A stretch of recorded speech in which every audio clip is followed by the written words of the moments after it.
Is there a temptation with the building being as complex as it is and all the attention it's been getting for being a theater machine to kind of play it a little safer than you might for the first run through? I mean, Midsummer's Night Dream seems like somewhat an ambitious production for the. At the same time, you have to say, well, this is everyone's waiting to see this thing, shoot off fireworks. So. Well, it is true that I think the initial temptation when we started designing the play, Beowulf Boritt is the set designer, and when we first started working together, we spent some time in the building. It was still under construction, but with all the construction workers around us, and we started saying, like, oh, and the building could do this, and it could do this, and it could do this, and we could do this. Mm-hmm. And we finished that meeting, and then the next day, Beowulf came back to me and said, wait a minute, I think we may be thinking about the building and not about the play. That's not, we've got our priorities out of whack. Mm-hmm. And we went back in and said, okay, we know what the building can do. Let's actually figure out what does the play need and make the building conform to that. Because that's the greatest thing about the building. I mean, the thing that makes this unlike any other theater is that the building truly can conform. It can figure and reconfigure into any performance space that the play needs. You want the audience a little closer, a little bit farther. Last week the building did not look like this. Yeah. Nobody has ever, none of our donors, none of our friends have ever seen the theater like this, with the audience on all three sides and the stage right in the middle. Mm-hmm. What they've been seeing so far in the grand opening week was either a massive party where it was a flat floor, no structure was here. These balconies that we're in weren't here. Mm-hmm. That black wall right there wasn't there. There was absolutely there was absolutely nothing except glass walls and a flat floor with dances going on. That was Saturday night. Mm-hmm. Friday night, there was no audience face. These seats we're in now did not face this way, and they weren't on this rake. Mm-hmm. The whole theater, well, look at those seats, how they slope down like that, over there, facing straight. All of this theater was all facing that way, and was all sloping down like this. Jeez. With an orchestra pit and the stage there. Mm-hmm. So ultimately in Midsummer what we needed to do was to go back and say, okay, how do we want to tell this story? Right. And in that case what we thought was, well, riffing off of what the Globe Theater would have been like and what Shakespeare's original production would have been like, the audience would have been very close to the stage. There would have been no clear delineation, no fine, perfect psychological or physical barrier between audience and performer. Elizabethan audiences watched outside. They drank beer. They ate nuts and fruit that were sold during the show. Many of them stood. The stage had a slight wrap forward.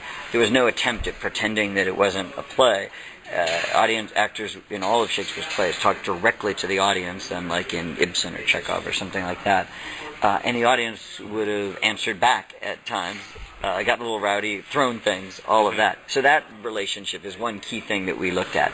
Another key thing we thought about as well in Shakespeare's play, which is why you see the audience set up right now in a thrust, and actually that giant hole through which you're seeing construction workers. There'll be a structural wall that'll come in there, that'll fly in. So all that space up there we won't use for the vast majority of the play.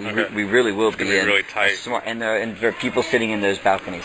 That part there is set. We loaded that in, but these three parts are permanent. Mm-hmm. We built that to mirror this so that we could do some things with actors. But we've designed the seating for this show so that we have a lot of wide aisle space.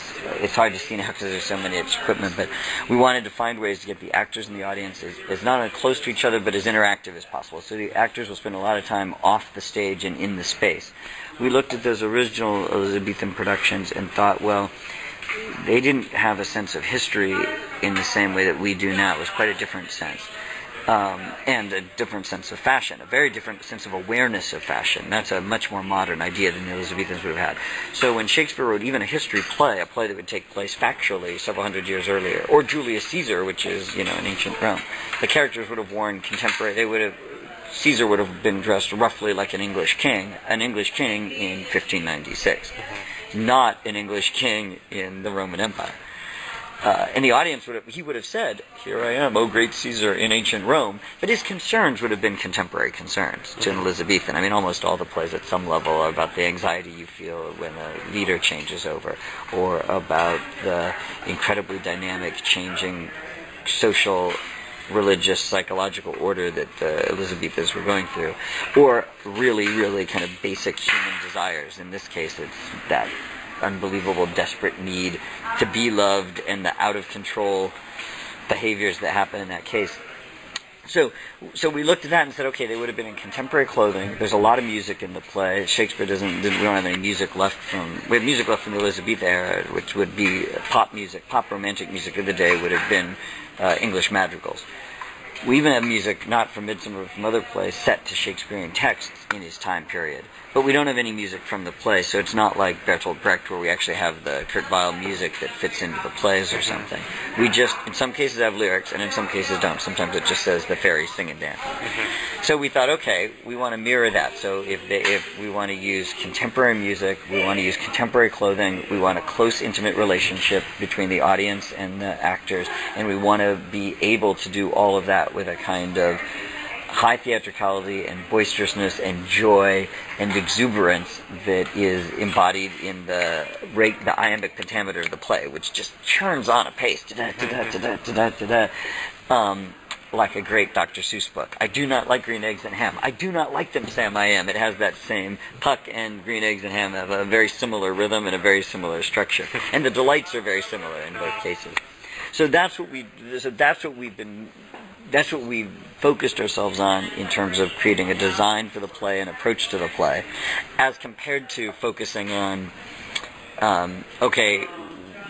what all can the building itself do? Because again, the Meyerson can do a lot of great things, the Winspear can do a lot of great things, but honestly, it really takes the Yop and the Dallas Symphony to play Beethoven's Ninth. Not to play every symphony ever written, not to play every dynamic, not to play every tempo, not to play every style, but to play one great piece of music. That's how you experience the hall.